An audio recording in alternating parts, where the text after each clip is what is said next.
Une avenue porte désormais le nom de l'ancien Premier ministre chef du gouvernement, Ahmed Khoulamalla. Il s'agit principalement de la rue 6702 qui sépare le lycée de Diguel-Est et le marché de ces quartiers dans la commune du 8e arrondissement municipal de la ville de N'Djamena.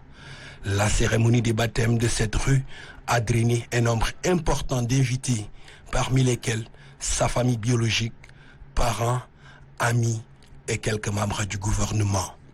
Tous sont venus rendre hommage à ce grand homme d'État qui a servi son pays avec dévouement et fierté.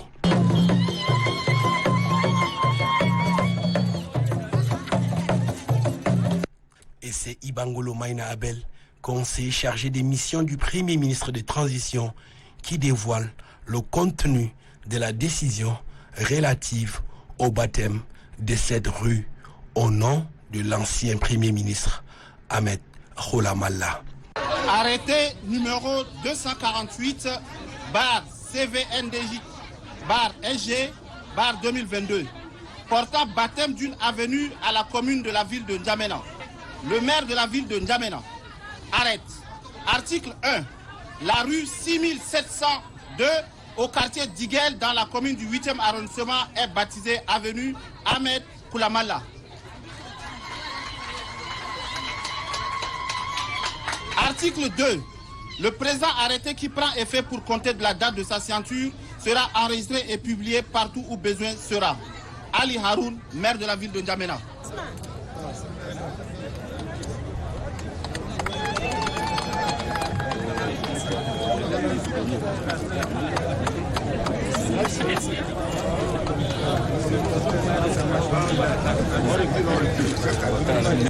En posant cet acte, le gouvernement de transition honore la mémoire de l'un des plus grands acteurs de la vie politique tchadienne avant et après l'indépendance, l'homme politique, ancien député, ministre d'État et Premier ministre Ahmed Khoulamalla.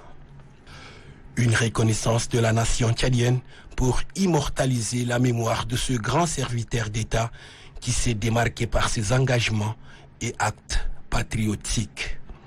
L'occasion était toute indiquée pour son fils Abderrahmane Khoulamalla de retracer le parcours de ce grand homme d'État au parcours riche. Ahmed Khoulamalla, Ousmane Al-Fadil Ahmed ibn Mohamed Khoulamalla voit le jour en 1912 dans la cour royale à Massenia, capitale du royaume du Baguermir. Il est un opérateur économique et leader politique tchadien. À tout juste 17 ans, il se lance dans le commerce de bétail et le transport de marchandises entre le Tchad, le Nigeria et la Centrafrique. Son activité va rapidement prospérer. En 1950, il décide de s'engager en politique et fonde le Parti socialiste indépendant du Tchad, PICIT, après avoir milité au sein de l'Union démocratique tchadienne, dont il était également l'un des fondateurs. En 1951, il crée le Front d'action civique du Tchad, FAC, avec Gabriel Lisette et fera son entrée à l'Assemblée territoriale en 1952. Une divergence d'opinion avec certains leaders du PSIT le conduira à fonder en 1957 le mouvement socialiste africain MSA, qui obtiendra 4 sièges de conseillers à l'Assemblée territoriale en 1958. La proclamation de la République du Tchad le 28 novembre 1958 fait entrer notre tout jeune pays dans une nouvelle ère avec la mise en place d'institutions politiques non rattachées à la métropole. Cette période se caractérisera par une grande instabilité politique. Ahmed Khoulamalla sera élu Premier ministre, chef du gouvernement, le 12 mars 1958. François Tombalbaye lui succédera à la tête de l'État et proclamera l'indépendance du Tchad le 11 août 1960. Ahmed Khoulamalla devient alors l'un des chefs de file de l'opposition. Son parcours était exceptionnel et parsemé de plusieurs péripéties. En dépit de l'adversité, notre père va développer magnifiquement le concept de résilience cette capacité à renaître de sa souffrance et à la surmonter. Ces grands combats pour la liberté et la démocratie et contre l'injustice ont inspiré plusieurs générations et d'ailleurs, ce sont ces compagnons du mouvement socialiste africain qui ont créé le Frodina en 1966 pour tenter de combattre une dictature implacable soutenue par l'ancienne puissance coloniale qui, pour défendre ses intérêts, s'est rendue complice des crimes les plus abjects contre les patriotes tchadiens, parmi lesquels figure en bonne place Ahmed Koulamalla, leader politique et fervent défenseur du droit à la liberté et à l'émancipation de son peuple.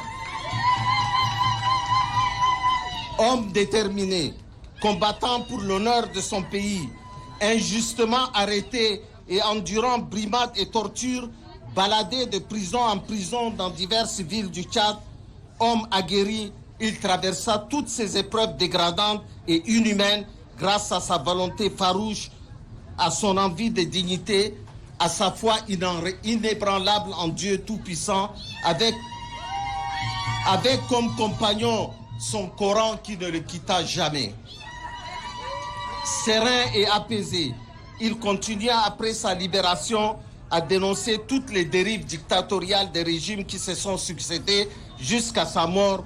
Nous nous souviendrons également d'un autre de ses compagnons, Djibril Kheralla, un autre leader de cette période mouvementée.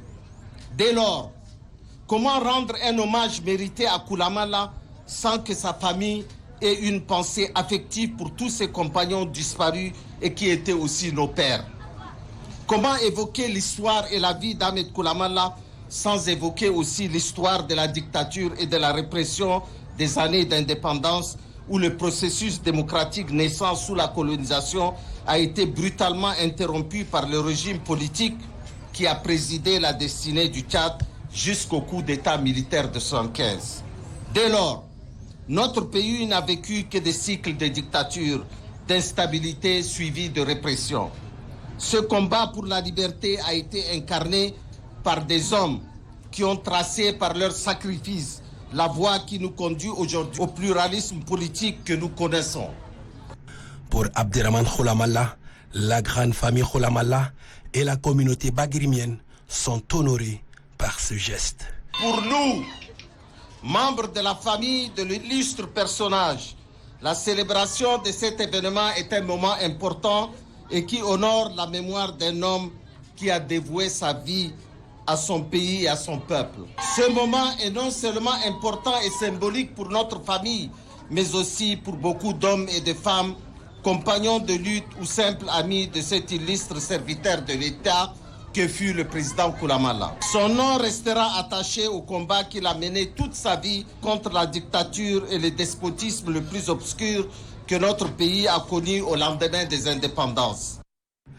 Abderrahmane Koulamalla a manifesté la satisfaction de la famille aux plus hautes autorités pour cette reconnaissance en la mémoire de son feu père. L'hommage rendu aujourd'hui à notre père par le président du Conseil militaire de transition témoigne de la volonté politique du chef de l'État de rétablir l'histoire et d'honorer les héros de notre indépendance. Nous rendons donc grâce au général Mamad Idriss Déby Itno, président de la République,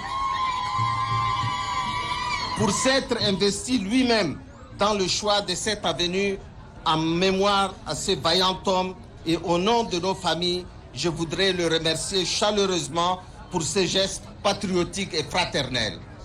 Nos remerciements vont également à monsieur le gouverneur de N'Djamena et au maire de la ville pour leurs efforts dans cette reconnaissance, certes tardive mais bien réelle et qui nous fait tellement plaisir. Soyez-en remerciés et recevez notre gratitude.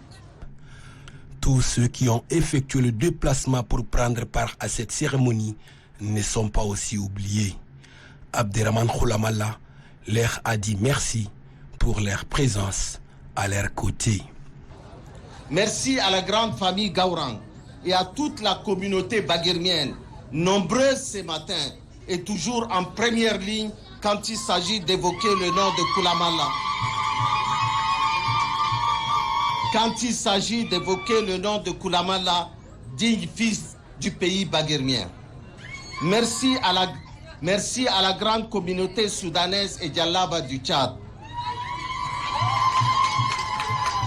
Merci à nos parents Khouzam et à tous les Arabes du Tchad. Merci à nos parents Medella, toujours présents à nos côtés, et à l'ensemble des populations du Kanem avec qui nous partageons des liens de sang. Merci aux membres du gouvernement, aux hauts cadres de la République, à nos parents et amis ou aux simples anonymes présents ici parmi nous. Votre présence nous honore et en même temps témoigne que les combats de nos leaders restent encore gravés dans nos mémoires. À la veille du dialogue national inclusif, nous espérons à une réconciliation de tous les Tchadiens, à une réconciliation de cœur, mais aussi à la reconnaissance méritée envers tous les pères fondateurs de notre indépendance qui ont lutté avec les moyens dérisoires qui étaient les leurs contre le colonialisme. Tout acte posé dans le bon sens restera à jamais gravé dans les mémoires. C'est le cas de l'ancien Premier ministre Ahmed Khoulamala, fondateur du mouvement socialiste africain, dont la mémoire est honorée 18 ans après son rappel à Dieu. Ahmed Khoulamala, faut-il le mentionner, a tiré sa révérence en 1995 à l'âge de 83 ans.